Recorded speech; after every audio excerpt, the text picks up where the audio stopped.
All right, guys. So Jon Stewart did a segment here talking about Trump's conviction in his felony case in New York over hush money and fraudulent business reporting. So he's going to dive into that, but he's also going to focus mostly here on the reaction of the media and how shitty the media is. And yet again, we have Jon Stewart in top and rare form. Here we go. For Democrats, of course, the challenge is how do we exploit the moment politically without giving the impression that this was the plan all along? Republicans needed to employ a slightly different strategy. This was a sham-rigged political show trial from the very beginning. This is the most outrageous travesty I've ever seen. This was not law. This was not criminal justice. This was politics. This was a political smear job. I guess we all need, to shop at Banana Republic from now on? Because that's what it feels like. Yeah, a Banana Republic. After this trial, we need to shop at Old Navy because our country is a sinking ship. It was a sham, this trial. A sham, I say. It was a sham. I'm shopping at Old Navy. The trial was a sham. Yes, we impaneled grand juries and submitted evidence and cross-examined witnesses. But how was Donald Trump or his family not allowed on the jury? Outrageous. I guess in America now we need to start shopping at bonobos because our country is getting at both ends. You see, if I may, bonobos are highly sexual apes who frequently engage in activities with multiple partners. So I'm going to be a big hit on primatologist TikTok. But maybe our justice system wasn't a sham, but certainly applying our justice system to Donald Trump was. This is the weaponization of the justice system against their political opponent. This is a justice system that hunts Republicans while protecting Democrats. Oh, my God! The justice system hunts Republicans while protecting Democrats. Someone should mention that to such unprotected Democrats as Senator Robert Menendez and Congressman Henry Cuellar, both facing corruption charges brought by our Department of Justice. Not to mention, Hunter Biden was facing jury selection in a federal gun charges trial today. That's such a good point. I've seen a bunch of Republicans make that point. Oh, it's weaponized against Republicans and it's weaponized against Trump. Somebody tweeted out a list of all the Democrats who were indicted, facing charges, many of them found guilty, some of them it's still ongoing, but the list was like a dozen names long. So spare me the fake outrage. Everyone on Fox and Friends this morning using pillows to cover their boners. It was...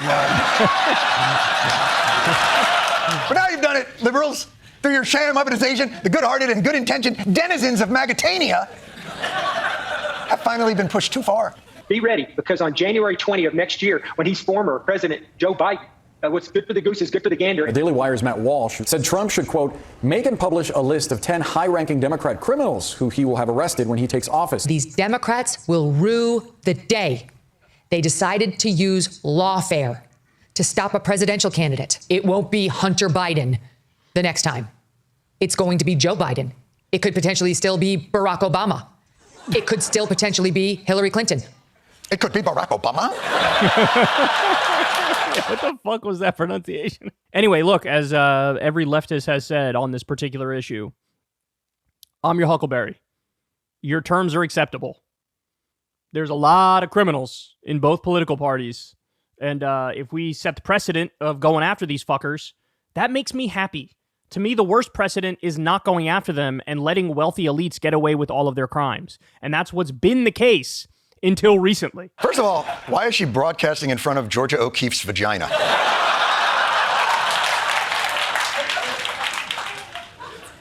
And second, perhaps it is time for those on the right to begin to examine what it might be like to investigate Hillary and William Clinton, or perhaps to do it continuously and relentlessly for the last 30 years. But to admit their own political gamesmanship, their own attempts at weaponizing justice, their own relentless pursuit of opponents, their own dehumanizing rhetoric towards the left would be to allow a molecule of reality into the airtight distortion field that has been created to protect Macedonians from the harsh glare of actuality. It is a place where a moment such as this next one can pass without so much as a gasp of, what planet do you live on? For it is clearly not ours. You famously said regarding Hillary Clinton, lock her up. You declined to do that as president. I didn't say lock her up, but the people don't say lock her up, lock her up.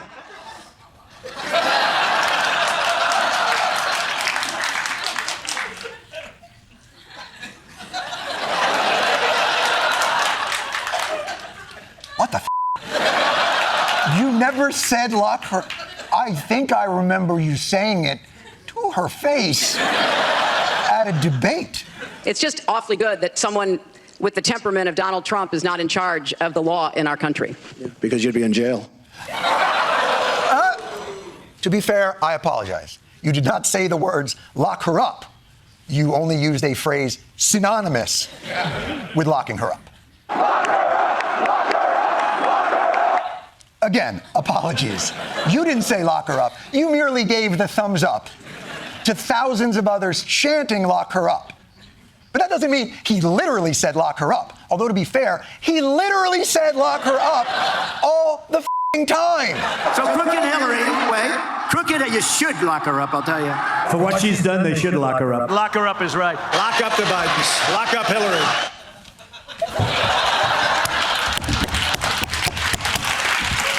And he said it a million times. And then There is a serious point to make here, too, though. If, like, the fact that he is so smooth and careless and nonchalant with such a brazen and obvious lie, that's such a red flag that how do you know if he's ever telling the truth? If he can lie in such a blasé way right there, then he could lie about anything like that to anybody. And look, I know all of you know this, but if somebody who's a Trump fan happens to stumble across this video, I want them to seriously grapple with that, right? That he lies like he breathes. This is the whole point of a pathological liar. His brain doesn't work in the same way yours and mine does, where when I'm talking, there's two tracks in my brain. One is like truth, one is falsehoods. And I always try to keep the train on the tracks of truth. Whereas with him, there are no two separate tracks. It's one track and it's all lies. It's whatever's beneficial to him, right? And so because I don't think, and people who don't know a pathological liar, it's hard for them to even conceptualize what that's like, that's even a thing. But it is, and he's certainly one of them. Good friends, B team is just sitting there, tanned and fit and healthy and so f***able. How did they get so It's a good-looking bunch. But there's three of them. One of them didn't remember he said lock him up. I can believe two of them didn't remember, three of them. And that, ladies and gentlemen, I present to you, is why we need courts. Whatever flaws the American justice system has, and they are legion, especially for non-billionaire former presidents, it does appear to be the last place in America where you can't just say whatever the you want, regardless of reality. Trump knows this better than anyone. Now, I would have testified. I wanted to testify. The theory is you never testify, because as soon as you testify, anybody, if it were George Washington, don't testify, because they'll get you on something that you said slightly wrong, and then they sue you for perjury. You would have said something out of whack, like it was a beautiful sunny day and it was actually raining out. Yes, our jails in America are filled with incompetent weathermen.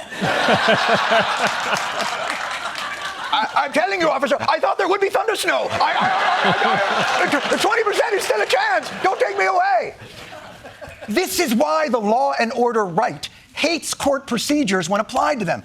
Courts are the last remaining guardrail that has a standard of evidentiary presentation. It is the last place where you have to prove what you say, and you see the difference in what they say out of court versus what they say in court. Here is Trump on the 2020 election out of court. This is a fraud on the American public. We know there was massive fraud. It was a rigged election, 100%.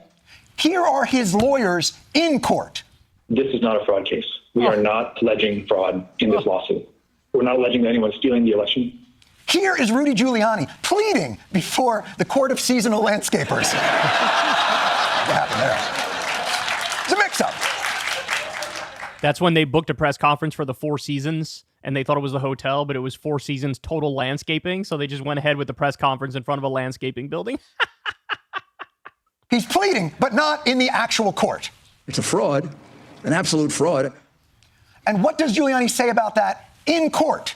If we had alleged fraud, yes, but this is not a fraud case. Oh, my God. It's not a fraud case in court where I would need evidence. It's only a fraud case out there amongst the sod and the mulch. By the way, this is the exact point I made when the guilty verdict for Trump came in. Look, Trump is a master at branding and marketing.